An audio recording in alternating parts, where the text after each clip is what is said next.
O amor platônico, no sentido mais comum, refere-se a um amor idealizado e não correspondido, que não envolve interesse sexual ou físico, mas sim uma forte afeição e admiração.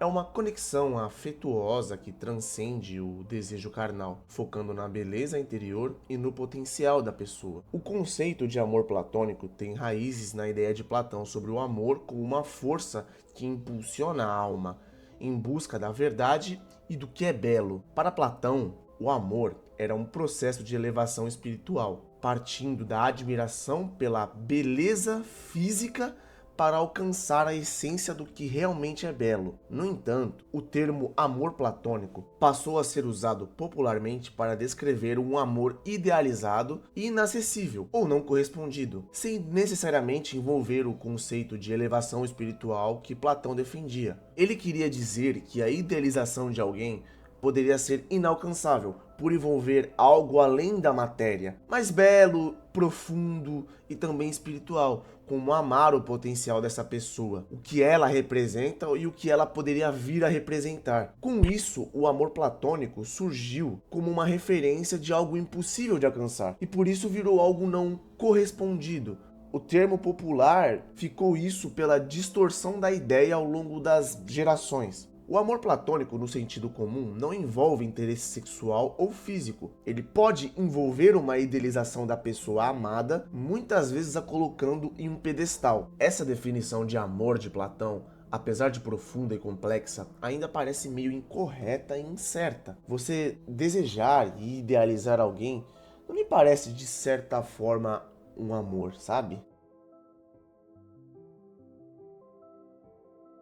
Para Nietzsche, tudo que é vivo busca crescer, se expandir e afirmar a própria existência. Isso é o que ele chama de vontade de potência. O amor, nesse sentido, não é apenas um sentimento romântico ou afetivo, mas uma energia poderosa que pode mover o ser humano a criar, transformar e superar a si mesmo. Amar pode ser uma forma de afirmar para o mundo e de valorizar a vida e outros com intensidade e autenticidade. Embora o amor possa ser uma força afirmadora, Nietzsche alerta que ele também pode se tornar perigoso ou destrutivo. Isso acontece quando o amor é vivido de forma idealizada, como se fosse algo puro, eterno ou algo mais separado da realidade. Quando amamos assim, podemos nos iludir, nos apegar e criar fantasias e acabar negando a vida real, que inclui sofrimento, imperfeições e conflitos. Nietzsche propõe uma forma mais madura e profunda de amor,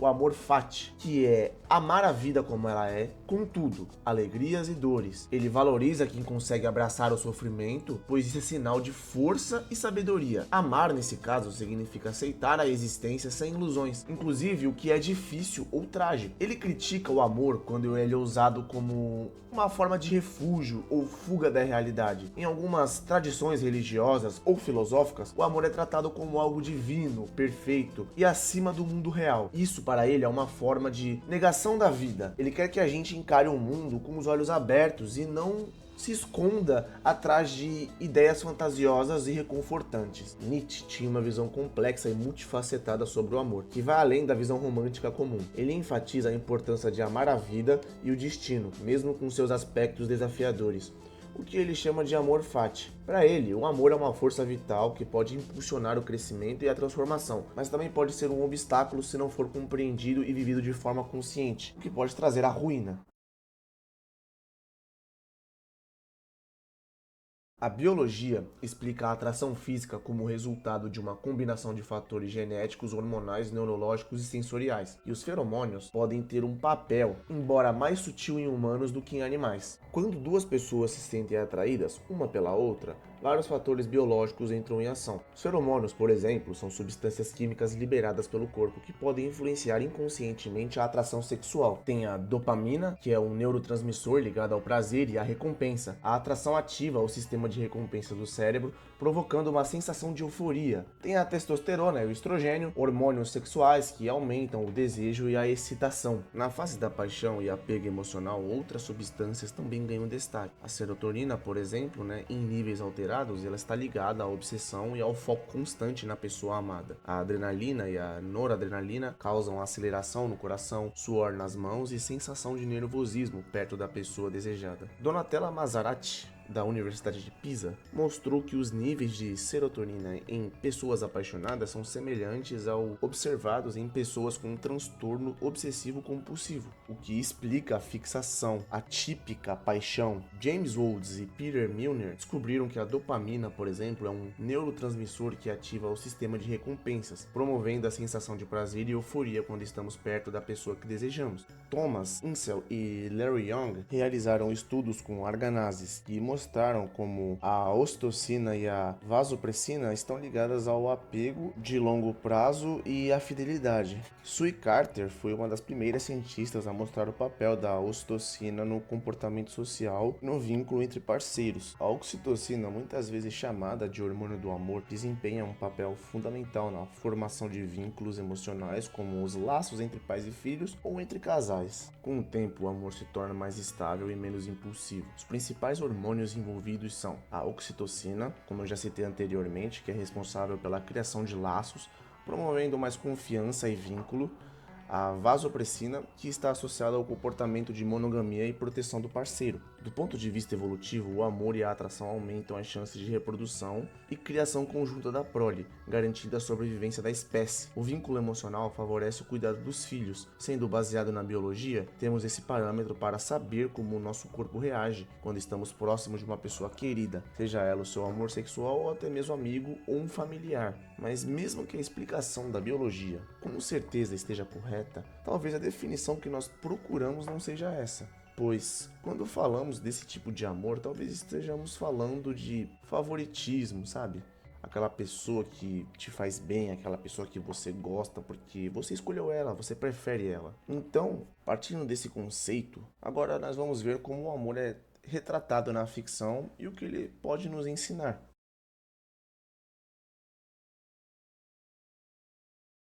Como eu havia dito no tópico passado, o amor biológico é algo carnal, então ele está diretamente associado ao favoritismo. Você escolheu a pessoa baseando-se nos seus gostos. Por exemplo, para salvar a vida de alguém, de um lado temos a sua mãe e do outro lado temos alguma pessoa que você nunca viu na vida. Será que isso é amor ou é simplesmente favoritismo ou egoísmo de não querer perder a pessoa de que você gosta? Claro que, pela lógica, não faria sentido você salvar alguém desconhecido se colocar na balança com a sua mãe, não é mesmo?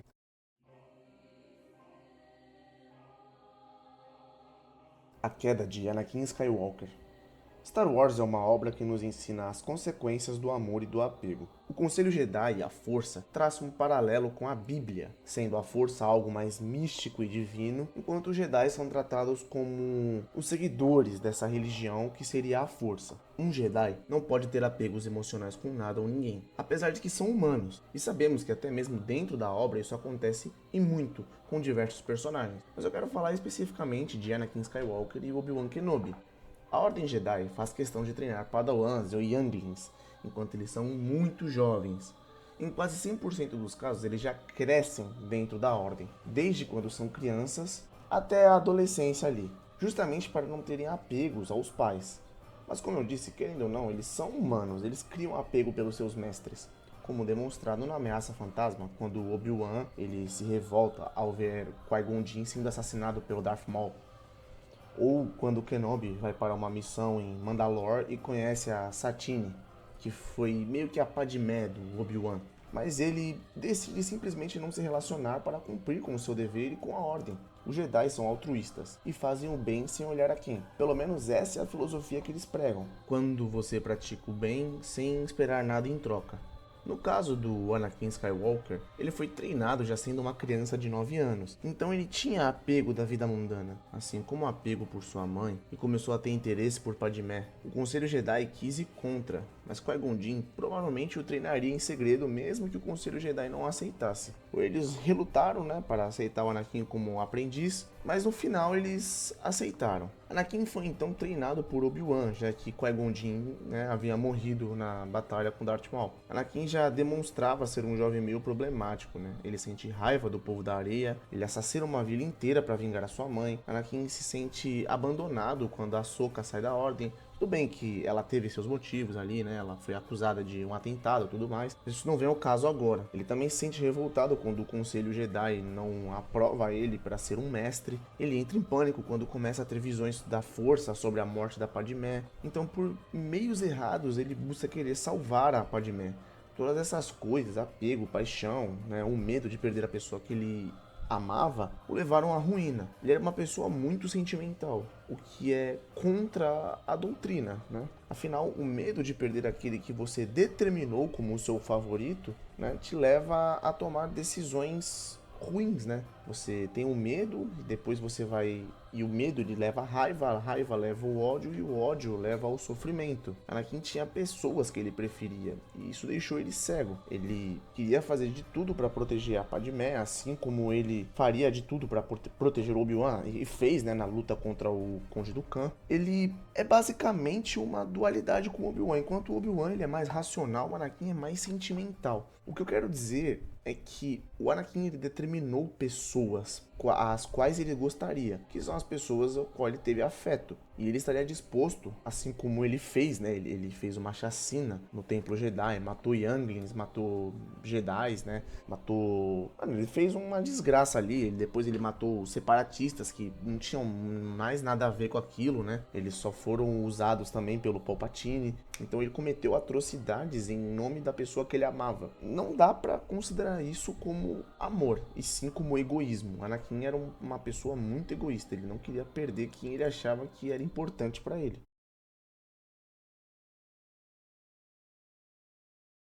Berserk e Devilman.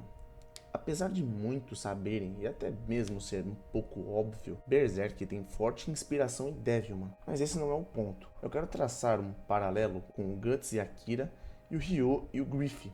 Quero falar um pouco de amor próprio e egoísmo. São duas coisas que andam muito lado a lado. Bom, o Griffith e o Guts, eles eram amigos, né, como bem sabemos. Mas antes, o Guts ele era um lobo solitário. Então ele enfrentou o Griffith e apostou que se perdesse, ele se uniria ao bando e... Bom, toda aquela história que a gente já sabe, né? Mas o ponto que eu quero chegar é que até pouco antes de toda a merda acontecer, o Griffith e o Guts eles eram muito próximos, muito amigos mesmo.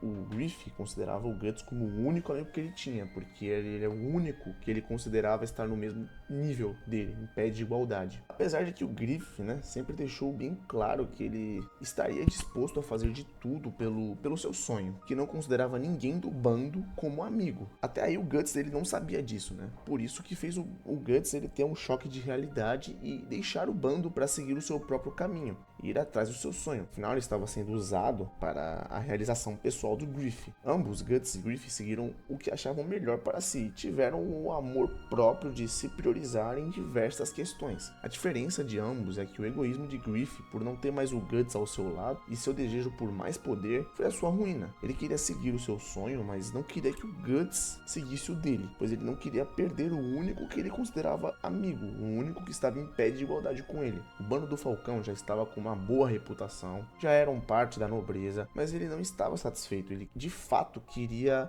Midland pra ele. Então ele foi lá e transou com a filha do rei e deu no que deu. Guts seguiu seu caminho, né? Chateado apesar de tudo. Ele sabia que o Griffith não estava errado em priorizar a si mesmo, por isso ele tomou a decisão de sair do bando. Mas pra frente ele volta pra ajudar o Griffith porque ele foi pego no quarto da princesa, jogado numa masmorra e lá aconteceu tudo de ruim que se pode imaginar, desde mutilação até tudo, né? E o Guts salva ele. Aí nós temos os eventos do eclipse, onde ele ele condena a alma de todo mundo ali em troca de poder. E aqui podemos comparar o Guts e o Griff, que apesar de terem escolhas parecidas, tiveram resultados diferentes. Ambos tiveram que pensar em si e realizar o seu sonho, sem se preocupar com as consequências que aquilo poderia gerar. Mas o ponto-chave é que o Guts não usou ninguém de escada, enquanto o Griff usou tudo que ele poderia, até mesmo vender o próprio corpo para alcançar um objetivo. A degradação e a imoralidade mostra a falta de empatia e o desprezo até por ele mesmo. Analisando isso, eu consigo concluir por mim mesmo que no fim, o Griff sequer conseguiu amar a si mesmo, enquanto o Guts, apesar de ter pessoas preferidas, né, como a Casca e o Griff, ele ainda abdicou disso para tentar se conectar com ele mesmo. Eu não posso considerar isso um ato egoísta,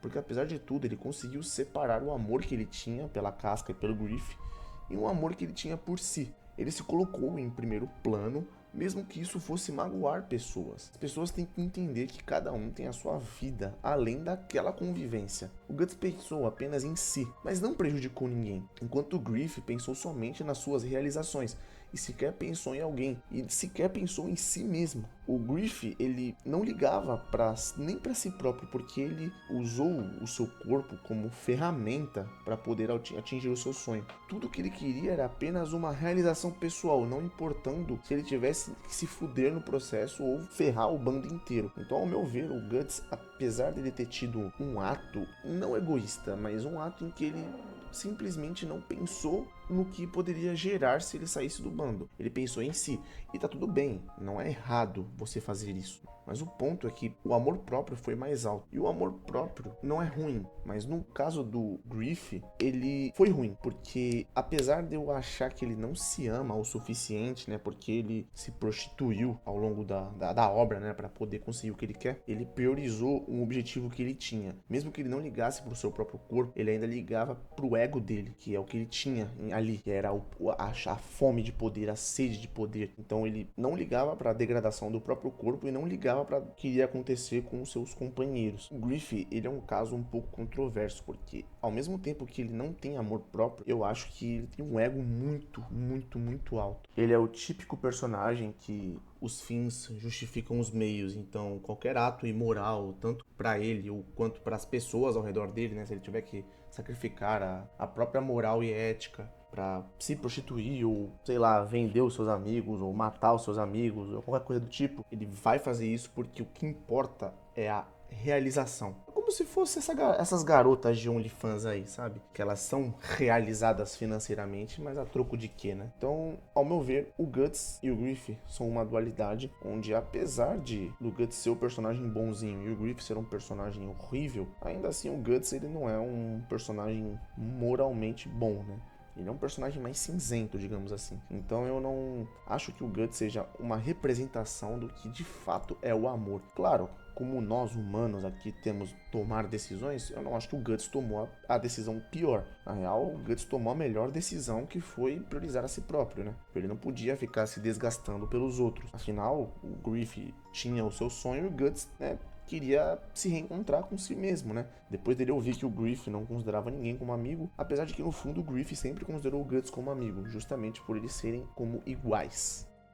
O caso de Devilman é algo parecido, mas aqui nós temos Akira no lugar do Guts e Ryo no lugar do Griff. O Akira, diferente do Guts, sempre faz tudo pelas pessoas, mesmo que isso signifique morrer pelas pessoas. Ele é um personagem muito empático e chora quando vê alguém sofrendo. E o Ryo, ele é parecido com o Griff, mas ele tem algumas ressalvas. São duas pessoas egoístas que só pensam em realizar o seu sonho, independente dos meios que serão usados. A diferença do Griff pro Ryo é que o Griff, ele não se importou em se degradar para conseguir alcançar o seu sonho, enquanto o Ryo, né, ele usou pessoas assim como o Griff, mas ele não se degradou, ele não se expôs ao ridículo, ele não se expôs a coisas que pudessem manchar a imagem dele ou o ego dele. Então ele sempre foi muito metódico no que ele fazia, manipulando os outros. Não que o Griff não seja assim, mas o Griff, ele usou até mesmo o próprio corpo, vendeu a própria alma. No caso do Ryo, não. O Ryo, ele já é basicamente Satã, sabe? Então ele, tipo, não tem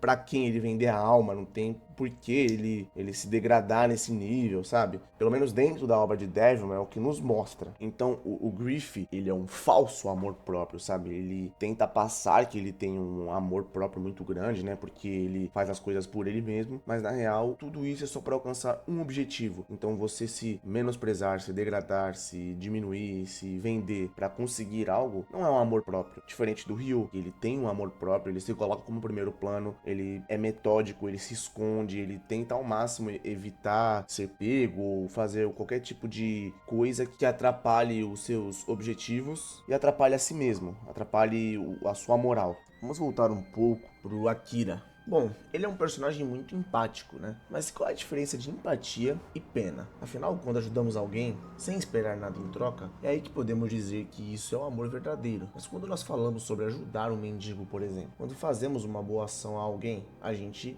espera ser retribuído de alguma forma, ou algum dia, seja por essa pessoa ou pelo universo. Então perceba como isso no fundo é só uma ação egoísta. Mas ajudar alguém como um mendigo, por exemplo, você dar um prato de comida ou dinheiro, você sabe que ele não pode retribuir o favor, mas mesmo assim você ajuda. Talvez porque você espera que Deus te devolva o favor de alguma forma, ou te dê um passe livre para ir para o céu. Ou talvez você não sinta empatia, apenas sinta pena. Sabe, a empatia ela é o poder de se projetar em outra pessoa. Não faça com alguém o que você não quer que faça com você. Mas a pena nada mais é do que o sentimento de saber que você é superior a alguém. Afinal, você não sente pena de alguém que é igual a você ou de alguém que é superior a você. Então, normalmente, nós sentimos penas das pessoas que elas são inferiores a nós. Elas têm menos que a gente. Então, a empatia ela é totalmente diferente da pena. Enquanto a empatia você consegue se projetar no lugar daquela pessoa, pois é aquilo, se você se ama e você se projeta no lugar daquela pessoa, você tende a ajudar aquela pessoa simplesmente porque você gostaria de ser ajudado. Então, como você se ama e gostaria de ser ajudado, você ajuda aquela pessoa. É aquele negócio, né? Amar o próximo como a ti mesmo. Enquanto a pena, ela vai de contrapartida a isso. Você não se projeta na pena. Você olha com um olhar de tipo assim, esse cara, ele é menos que eu. Então eu preciso ajudá-lo, então eu vou ajudá-lo porque ele não tem nada. E não porque você se projetou ali, porque você se colocou no lugar dele. E a inveja, ela anda, é o lado oposto da pena, na real, né? Eu ia falar que anda lado a lado, mas não, ela é o lado oposto da pena. A inveja, ela é, você sente quando alguém é superior a você. Então você sente raiva, sente inveja, sabe? Aquela sensação ruim de que você foi superado, de que alguém é melhor que você. E você... A inveja você não se projeta, mas você se sente inferiorizado pela outra pessoa. E eu quero chegar nisso porque o Akira, ele é um personagem que ele chora por todo mundo, sabe? Ele é um personagem empático, digamos assim. Ele é muito empático, de fato. E a empatia, ela é uma demonstração de amor, sabe? Eu diria até que é uma demonstração de amor próprio, porque se você consegue se projetar ali, quer dizer que você se ama o suficiente para saber que você não gostaria de estar naquela situação, e por isso você deve ajudar o outro, como eu disse, amar o próximo como a ti mesmo, né? Então, por isso, eu acho que dentro da obra de Devilman, por mais que o Go Nagai quisesse demonstrar, né, fazer uma contrapartida do Satan com Akira, enquanto o Satan, ele é um cara totalmente sem empatia. Tem até aquela cena do gato no começo do Cry Baby, né? Que o gato tá doente, tá morrendo, e o Ryu, ele quer matar o gato, e o Akira quer deixar... Não quer matar, né? Ele tem a empatia, né? Ele chora pelo gatinho que tá morrendo, ele não quer matar, ele prefere deixar aí da maneira correta, né? De morrer das causas naturais, e o Ryu, ele quer meio que acabar com o sofrimento do gato, né? Sendo mais direto. E tudo bem, você pode dizer que ambas as formas, ambos os casos, né? Tanto da visão do Ryu quanto a visão do Akira podem ser um caso de empatia, porque de um lado a gente tem o Akira que tá sentindo muito pelo gato e ele não quer que o gato seja esfaqueado, ele quer simplesmente que ele vá e parta em calma. Do outro lado a gente tem o Ryo que sabe que o gato tá sofrendo e que apunhalar o gato é a forma mais indolor pra ele, dele partir, né?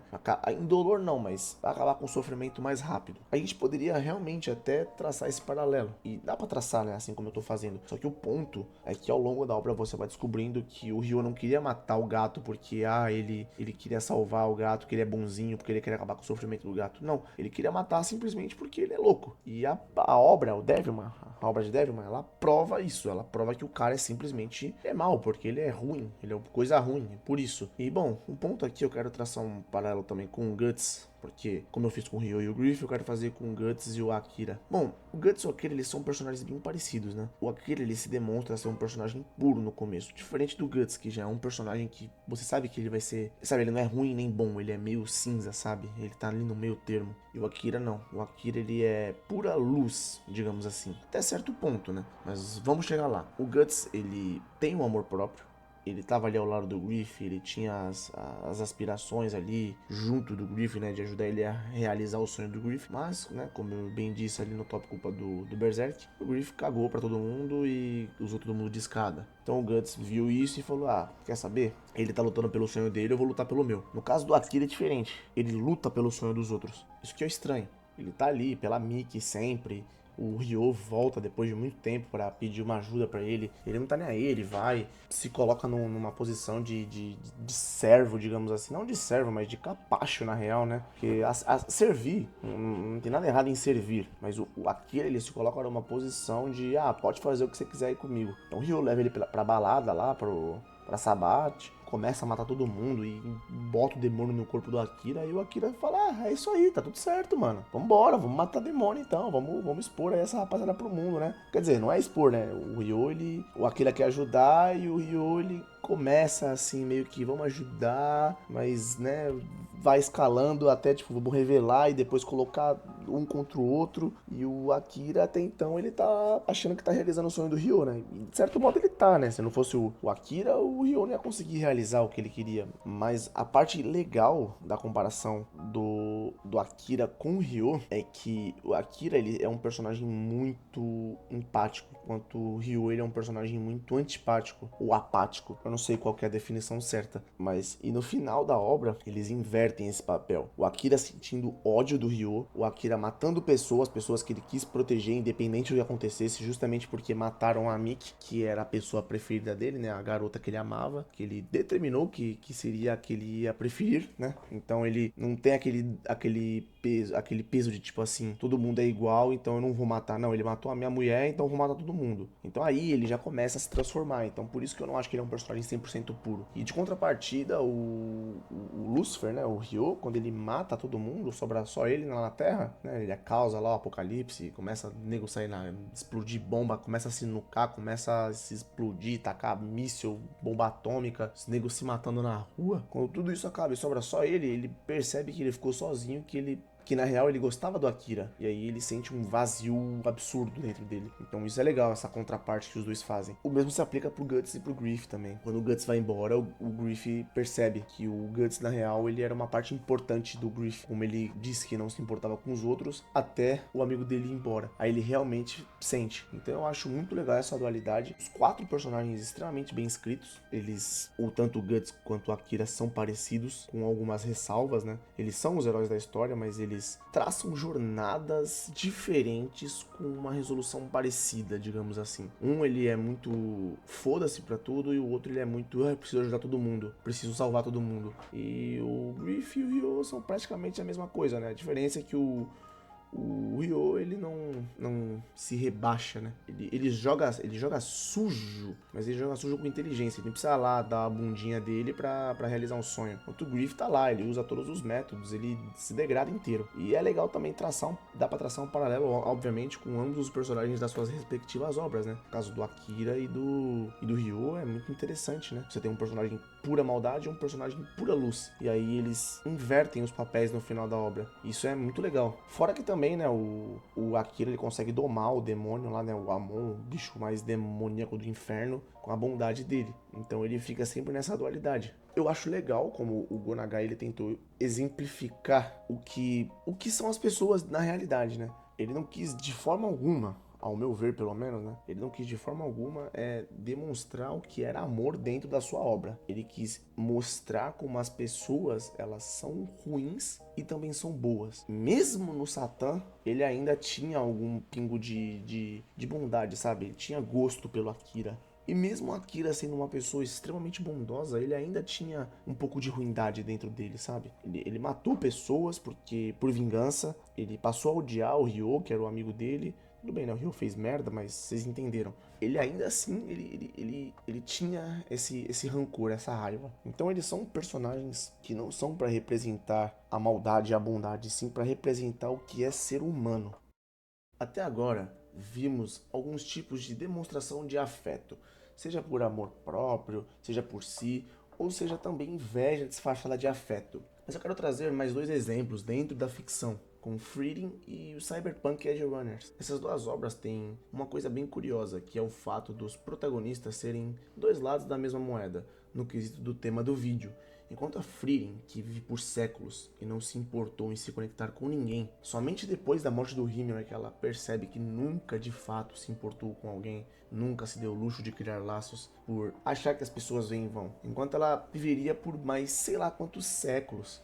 Aí ela percebe como que ela amava o Himmel, e aí ela começa a jornada para o além. É uma história incrível, onde ela aprende a conhecer as pessoas e se conectar. E também ela ajuda quem precisa ao longo da viagem. O anime mostra ela aprendendo a criar laços e a desenvolver empatia pelas pessoas. E por outro lado, o David sempre se importou muito com seus companheiros, chegando a quase morrer para salvar o Manny, e depois simplesmente não ligar para mais nada além da Lucy, tanto que ele destruiu o próprio corpo em prol de outra pessoa. É claro, né, que ele esperava ter o amor da Lucy de volta, afinal foi a garota que ele se apaixonou, foi a garota que ele decidiu que seria a prioridade na vida dele, que seria a preferida dele, e ele se destruiu após entrar em depressão e aos poucos se arruinou. Isso pode-se dizer que é um clássico romantismo, mas o romantismo não é nada para se glorificar não, tá? Então, no caso da Frieren, ela aprende a amar. Então, ela aprende a criar laços e afeto. E isso é uma parte fundamental da nossa vida pra gente conseguir compreender o próximo. De contrapartida, o David, ele achava que compreendia o próximo, achava o que era melhor pros outros e tentando fazer esses gestos de bondade, né, entre muitas aspas, ele acabou se destruindo, né? Eu digo entre aspas porque ele mata gente também. Então, assim, ao meu ver, é o clássico romantismo, né? Você fazer de tudo pela sua pessoa amada. Mas enfim, agora eu vou entrar no penúltimo tópico que eu quero falar sobre. Eu não vou nem falar nada na real, eu vou só dropar o vídeo de Vinlândia aí. Me diga, você quer saber o que é o amor? Então você está dizendo que o Ragnar não me amava, é isso? Isso mesmo. Agora eu vou lhe fazer uma pergunta. Se o Ragnar não tinha amor, onde está a pessoa que pode mostrar o que é o amor? Ela está bem ali. Olhe. Ele morreu e se tornou mais belo do que qualquer um dos vivos. Podemos chamar isso de amor. Ele não tem mais a capacidade de odiar ou de roubar as coisas. Ele vai ficar aqui, abandonado. A sua carne vai ficar à disposição dos animais e insetos. Ele vai ficar exposto à chuva e ao vento. E não vai fazer uma única queixa sobre isso. A morte é o que completa os seres humanos. Você está dizendo que a essência do amor é a morte? Sim. O que um pai sente ao cuidar do filho e da esposa? O que o Ragnar sentia quando cuidava de mim? Qual é o nome desse sentimento? É favoritismo. Não é diferente de bajular um rei e depois ir chicotear um escravo. Vossa Alteza era mais importante para o Ragnar do que qualquer outra pessoa que ele podia conhecer. Provavelmente, os sentimentos gentis dele em relação a você eram favoritismo.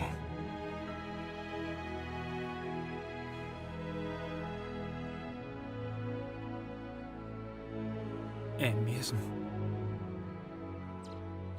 Eu acho que entendi. É como se uma névoa começasse a se dispersar. Agora entendi.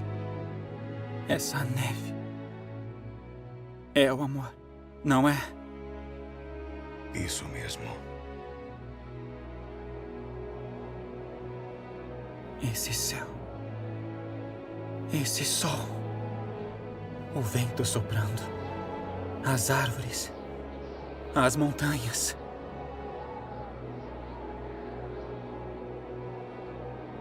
Ainda assim, eu não consigo acreditar. O mundo, mesmo com a obra de Deus sendo tão linda, dentro do coração das pessoas, não existe amor.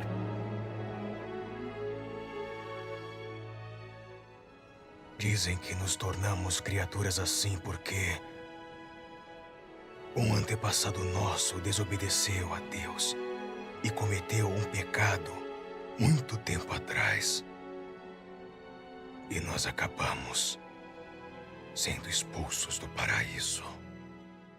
Quem mais tem a capacidade de amar, não roubar e não odiar, mesmo estando vivo? Quem mais teve a capacidade de suportar tudo de ruim que o mundo teve a oferecer, sem sequer dar uma queixa? Quem mais doou a sua carne para que animais pudessem ser salvos do seu próprio pecado? Por mais que a morte seja um complemento da vida, um complemento do ciclo, uma pessoa morta não tem como se queixar, justamente porque ela não tem a opção de se queixar. Então o verdadeiro ato de amor foi posto à prova quando ele foi crucificado e sequer se queixou disso. Perdoe-os, Pai, pois eles não sabem o que fazem. Então não se queixe em vida, seja grato, sirva, faça, ajude, jamais reclame e sempre no final do dia agradeça por ter a oportunidade de fazer o que é certo. Você pode começar para querer inflar o seu ego, você pode começar por pena, porque nós somos falhos, porque nós temos inveja, nós temos orgulho, nós nos amamos acima de tudo, nós somos humanos. Mas com o tempo, isso se torna parte do seu ser. É como uma academia. Você não gosta no começo, mas com a rotina, isso acaba fazendo parte do seu dia a dia. Então o que eu tenho a dizer no final desse vídeo é para praticar o bem sem olhar a quem. Não importa se ele é o seu inimigo ou se ele é seu amigo. Todos são iguais. O que difere um do outro nada mais é do que a aparência física. Os atos não fazem parte da pessoa. A criatura, ela existe além das suas escolhas. Ela ainda assim, ela é amada por Deus. E essa é a maior prova de amor que pode existir. Por mais que você mate, roube, machuque alguém, ele está lá para confortar você e te amar. E ele não te ama porque você é mau ou porque você é bom. Ele te ama porque você existe independente das suas escolhas. É claro que ele repreende os seus atos ruins, mas ele te ama além do que você faz, porque você é um ser humano falho. Então, o arrependimento é a mais pura forma do ser humano conseguir a redenção. E não para ir para o paraíso, mas porque você sente que você é um pecador e que você não merece estar lá. E essa foi a minha interpretação do amor.